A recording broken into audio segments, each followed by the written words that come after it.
மின்னலை பிடித்து மேகத்தில் துடைத்து பெண் என்று படைத்து வீதியில் விட்டு விட்டான்.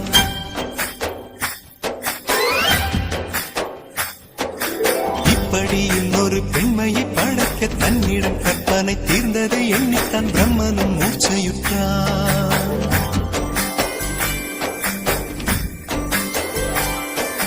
மின்னலை பிடித்து மேகத்தில் துடைத்து பெண் என்று படைத்து வீதியில் விட்டு விட்டார். இப்படி இன்னொரு பெண்மையை படைக்க தன்னிடம் கற்பனை தீர்ந்ததை எண்ணித்தான் பிரம்மனும் மூச்சையுற்றார். அவளின் நாசிக்குள் நுழைந்த காற்று